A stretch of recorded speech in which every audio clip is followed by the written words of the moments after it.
नमस्कार साथियों, मैं हूं आपका अपना दोस्त प्रशिकांत और संदीप गौतम। और आप देख रहे हैं हमारा यूट्यूब चैनल टेक्निकल ज़िंदगी। आगे देखने से पहले ये टेक्निकल ज़िंदगी चैनल हमारा सब्सक्राइब कर दीजिएगा। और आज हम बात करेंगे अग्निपथ अग्निवीर के बारे में। तो आज ये नाम लगभग सभी बेरोजगार युवा जान चुके हैं कि अग्निवीर क्या है, अग्निपथ क्या है। और आज इसी अग्निपथ की वजह से पूरा देश यानी कि पूरा भारतवर्ष इस अग्निपथ की अग्निवीर की आग से जल रहा है। और इसकी वजह क्या है, इसके जिम्मेदार कौन है और ये अग्निवीर क्या है। तो आज का हमारा सब्जेक्ट रहेगा अग्निवीर। दोस्तों, ये सरकार की एक ऐसी योजना है जिसके तहत यहाँ 17 साल से 17.5 साल से 20 साल तक के युवाओं को 4 साल के लिए, केवल 4 साल के लिए एज ए संविदा कहेंगे जिसे हम, 4 साल के लिए सेना में भर्ती किया जाएगा। और सेना में भर्ती 4 साल रखने के बाद उन्हें फिर बाहर भेज दिया जाएगा। उनकी केवल मात्र 4 साल की सेवा रहेगी। तो अग्निपथ जो रिक्रूटमेंट है, भर्ती है, उस योजना की कुछ खास बातें हम आपको बताने वाले हैं। सेना में भर्ती मात्र 4 साल के लिए होगी। पहला पॉइंट इसका यही है। 4 साल वाले सैनिकों को अग्निवीर नाम दिया जाएगा, यानी कि जो 4 साल के लिए सेना में जाएगा उसको अग्निवीर नाम दिया जाएगा। 4 साल बाद सैनिकों की सेवाओं की समीक्षा की जाएगी। समीक्षा के बाद कुछ सैनिकों की सेवाएं आगे बढ़ाई जा सकती हैं, बाकी को रिटायर कर दिया जाएगा। यानी कि कोई गारंटी नहीं है कि 4 साल बाद आपको जॉब मिलेगा या नहीं मिलेगा या वापस घर आ जाएंगे। और अगला पॉइंट है इसका, 4 साल की नौकरी में 6-9 महीने की ट्रेनिंग भी शामिल है। यानी कि 6 से 9 महीने की आपको इसमें ट्रेनिंग भी दी जाएगी। रिटायरमेंट के बाद पेंशन नहीं मिलेगी, बल्कि एक मुफ्त राशि दी जाएगी। यानी कि एक साथ इकट्ठी राशि आपको दी जाएगी। और 10वीं व 12वीं पास भर्ती में शामिल हो सकेंगे। इसकी जो रिक्वायरमेंट है वो 10th या 12th है इसकी। अग्निपथ मॉडल के तहत सेना में पीबीओआर रैंक के नीचे अधिकारियों की भर्ती की जाएगी। अधिकारियों ने जानकारी दी है कि 4 साल की सेवा में 6 महीने की ट्रेनिंग अवधि भी शामिल है। अग्निपथ के जरिए सेना का हिस्सा बनने के लिए सैनिकों को प्रति माह 30,000 से 40,000 रुपये तक की सैलरी दी जाएगी। इसके साथ ही 48 लाख रुपए का इंश्योरेंस भी मिलेगा। इनको एक इंश्योरेंस भी दिया जाएगा। अधिकारियों ने बताया कि सैनिकों को अग्निवीर स्किल सर्टिफिकेट भी मिलेगा, जो उन्हें सेना की सेवा के बाद अन्य नौकरी हासिल करने में मदद करेगा। 8 खास बात ये होंगी कि सेना की रेजिमेंट में जाति, धर्म और क्षेत्र के हिसाब से भर्ती नहीं होगी, बल्कि देशवासी के तौर पर होगी। यानी कोई भी जाति, धर्म और क्षेत्र का युवा किसी भी रेजिमेंट के लिए आवेदन कर सकता है। दरअसल सेना में फैंसी रेडीमेड अंग्रेजों के समय से बनी हुई है। और राजपूत, सिख, जाट, गोरखा, डोगरा, कुमाऊं, गढ़वाल, बिहार, ये तमाम रेजिडेंट जो है ना, ये इन रेजिमेंट में जो चल रहा है उन्हीं के आधार पर इनको करने की प्लानिंग की गई है। अब यहाँ प्रॉब्लम क्या है कि ये जो 4 साल की भर्ती का इतना विरोध क्यों हो रहा है। देश का बेरोजगार युवा आज देश की सरकारी संपत्ति को नुकसान पहुंचाने में लगातार लगा हुआ है। मैं उनसे निवेदन करना चाहूँगा, ये आपकी अपनी संपत्ति है, आपका विरोध हम मान सकते हैं, जायज़ है। क्योंकि यहाँ आपको मात्र 4 साल के लिए जॉब दिया जा रहा है। उसके बाद आपकी ज़िंदगी जस की तस, या तो आप कहीं प्राइवेट जॉब कर रहे होंगे या फिर कहीं मजदूरी कर रहे होंगे या किसी फैक्ट्री में जॉब कर रहे होंगे। क्योंकि 4 साल की जॉब से जीवन तो नहीं काटा जा सकता है। मैं मानता हूँ आपके इस विरोध को, आपका विरोध जायज़ है, लेकिन तरीका गलत है। आप इसी विरोध को निरंतर कंटिन्यू बनाए रखिए, लेकिन एक कानूनी दायरे में रहकर। ये सरकार आप पर वो केस डाल देगी कि आपका करियर बिल्कुल तहस नहस हो जाएगा। हो सकता है सरकार की यही मंशा है कि इसका विरोध हो और हम आप पर केस डालकर आपकी ज़िंदगी बर्बाद करें, हमको एक मौका मिले। तो आप इस मौके से उनका साथ दे रहे हैं। आपका विरोध करना जायज़ मानता हूँ मैं, लेकिन तरीका गलत है। अब ये जो अग्निवीर है, इसमें आपको हम अभी बताने वाले हैं कि अग्निवीर में क्या है। फर्स्ट ईयर में आपको 30,000 30,000 सैलरी होगी। और इसमें केंद्र सरकार का जो कार्पस में अंशदान होगा वो 9,000 रुपये देगी, यानी कि, और 9,000 कार्पस फंड होगा। हाथ में 21,000 आएगा।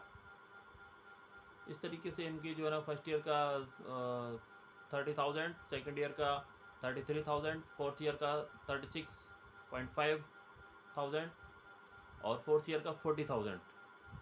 तो इस तरीके से इन्होंने 4 साल के बाद सेवा जब आपकी समाप्त होगी तो आपको 11,71,000 रुपये सेवानिधि पैकेज दिया जाएगा।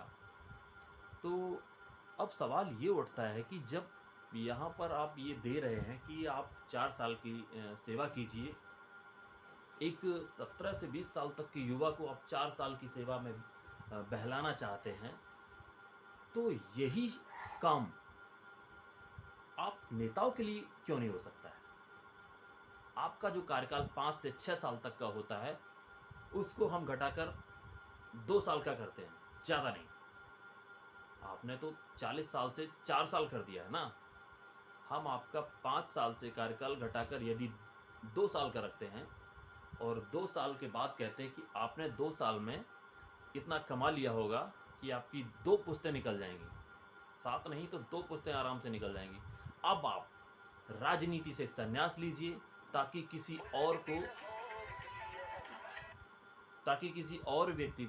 किसी अन्य व्यक्ति को राजनीति करने का सुनहरा अवसर प्रदान हो और वो भी देश की सेवा में अपना योगदान दे सके।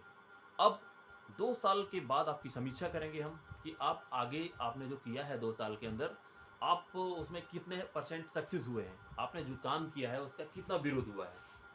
हम 2 साल की समीक्षा के बाद अगर हमको लगेगा कि आपने बेहतर परफॉर्मेंस किया है तो आप अगला इलेक्शन और लड़ सकते हैं।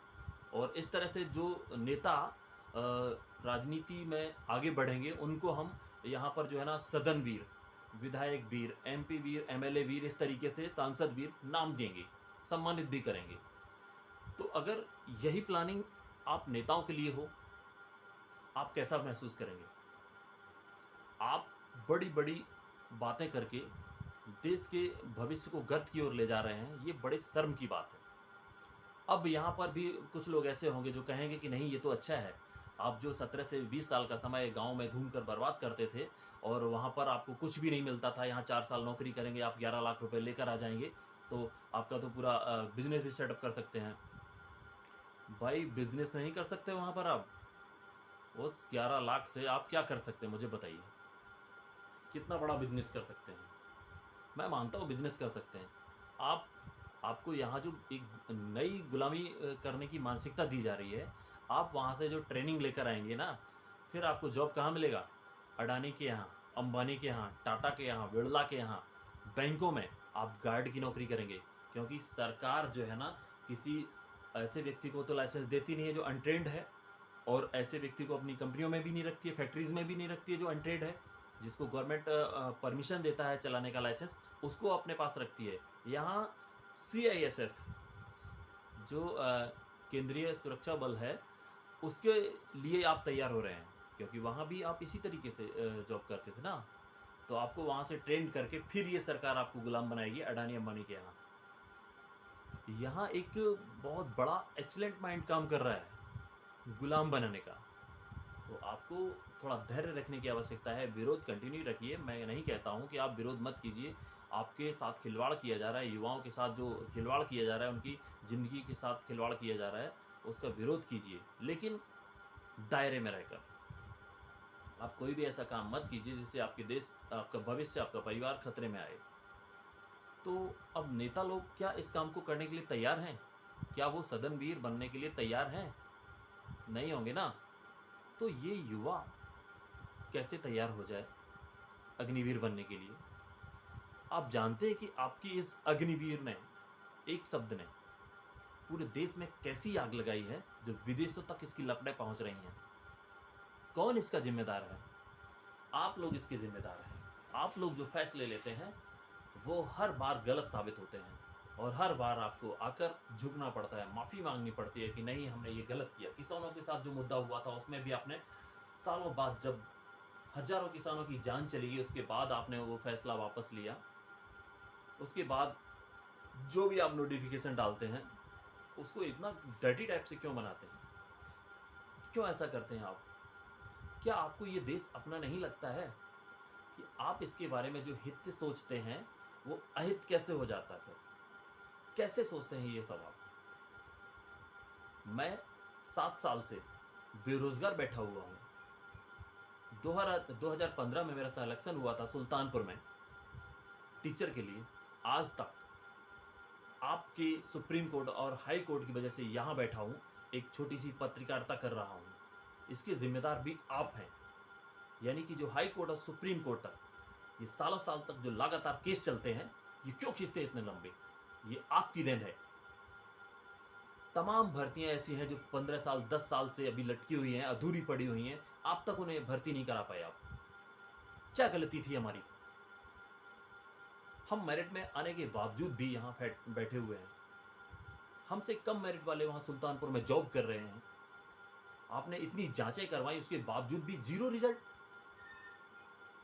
मैं वहाँ वकील चेंज कर करके परेशान हो गया, मुझे आज तक न्याय नहीं मिला। फिर आप उनको कैसे न्याय दिला देंगे? मुझे नहीं है भरोसा। यहाँ तक कि हाई कोर्ट और सुप्रीम कोर्ट, यहाँ जो डिसीजन होते हैं, क्या वो भी सरकार के अधीन हो गए? वो सरकार के आधार पर होंगे? न्याय व्यवस्था स्वतंत्र होती है। यहाँ पर किसी का हस्तक्षेप नहीं होना चाहिए।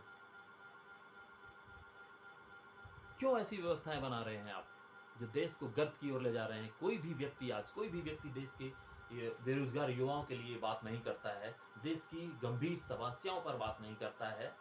देश में जो हो रहा है, देश कहां से कहां तक पहुंच चुका है, कोई बात नहीं करता है। सड़क, शिक्षा, स्वास्थ्य, सुरक्षा, ये सारे मुद्दे कहां गए आप?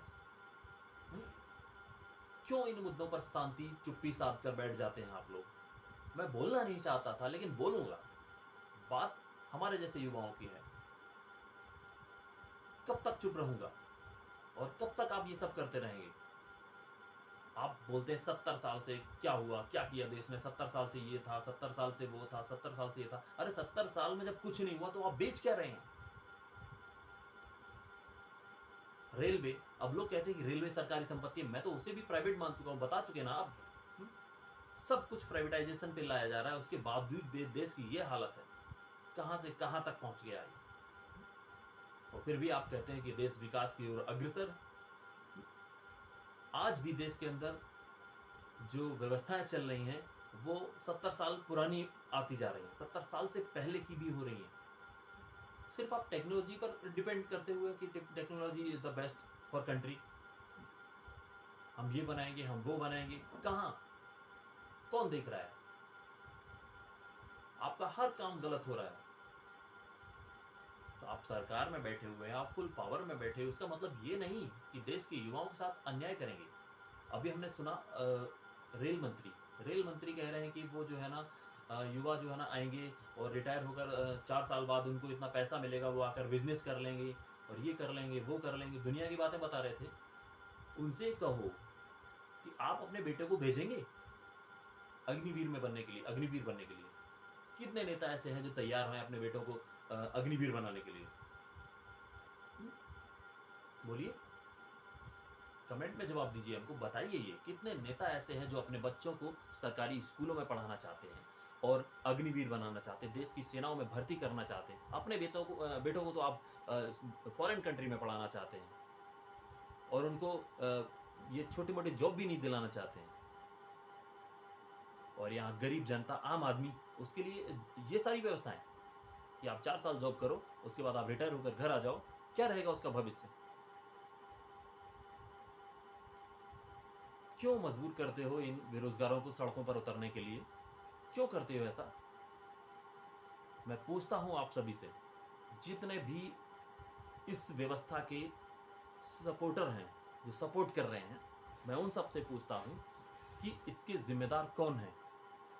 क्या हल निकलेगा इस व्यवस्था से? आज देश की अरबों खरबों की संपत्ति का नुकसान हुआ है। बिहार में ट्रेनें जलाई जा रही हैं, नागालैंड में ट्रेनें जलाई जा रही हैं, पूरा देश जल रहा है इस अग्निवीर की व्यवस्था से। और आप कहते हैं कि हम बहुत बेहतर प्लान करके लाए हैं। अरे अगर बेहतर प्लान होता आपका तो लोग यूं एक्सेप्ट करते और आपको थैंक यू बोलते। ये आग नहीं लगती। और मैं मानता हूं, ठीक है, आप कहेंगे कि हमारे विरोधी हैं, वही सब करवा रहे हैं। तो क्या विरोधी पूरा 100% कंट्री है? जैसे आपके दिमाग में ये चल रहा होगा कि ये जो हमारा जो विरोध कर रहे हैं वो राजनेता हैं। अरे राजनेता क्यों सड़क पे उतरेंगे? उनको क्या पड़ी है? उनके पास क्या है? उनके पास तो है ही। ये बेरोजगार उतरा है सड़कों पर। जैसे किसान वहां पड़े थे, उस समय भी आपने कहा था कि ये किसान नहीं है, ये देशद्रोही हैं। क्या ये भी देशद्रोही हैं? जो आज बेरोजगार सड़कों पर उतरा हुआ है, ये भी देशद्रोही है? ये मजबूर है, ये देशद्रोही नहीं है, ये मजबूर है। इसके हालात, इसका दर्द आप नहीं समझ सकते हैं कि किसी बेरोजगार का हालात क्या होता है, किन परिस्थितियों में वो सुसाइड करता है। आप नहीं समझेंगे इसका दर्द, क्योंकि आपको तो बस इस तरह का सिंहासन मिलता है ऐश करने के लिए, इस तरह की कुर्सियां मिलती हैं ऐश करने के लिए। सिर्फ भाषण देने से देश नहीं चलता है। देश को चलाना है तो एक आम नागरिक की तरह सोच कर देखिए। अरे आप लोगों ने नायक मूवी नहीं देखी क्या? देखी होगी, लेकिन कौन ध्यान देता उस पर? अगर नहीं देखी है तो अनिल कपूर की मूवी है नायक, उसको एक बार पूरा देख लीजिए कि वो देश कैसे चला देता है। बल्कि एक प्रदेश ही मिलता है उसको छोटा सा, वो एक स्टेट का सीएम बनता है ओनली फॉर 24 आवर। वो 24 घंटे में, वो 24 घंटे में प्रदेश की तस्वीर बदल देता है। और आप 5 साल में नहीं बदल पाते हो? 5 साल के बाद भी कहते हो कि वो जो हमारे पिछले काम, वो पिछले कार्यकाल में छूट गए, हम उसको अब पूरा करेंगे। अरे सीखो उनसे कुछ। ये फिल्में सिर्फ इंटरटेनमेंट के लिए नहीं बनती हैं, सारी फिल्में एंटरटेनमेंट के लिए नहीं बनती हैं, इसका भी एक मोटिवेशन होता है। बनाते भी आप लोग हैं, बिगाड़ते भी आप लोग हैं। कम से कम फिल्म देखकर ही सुधरिए।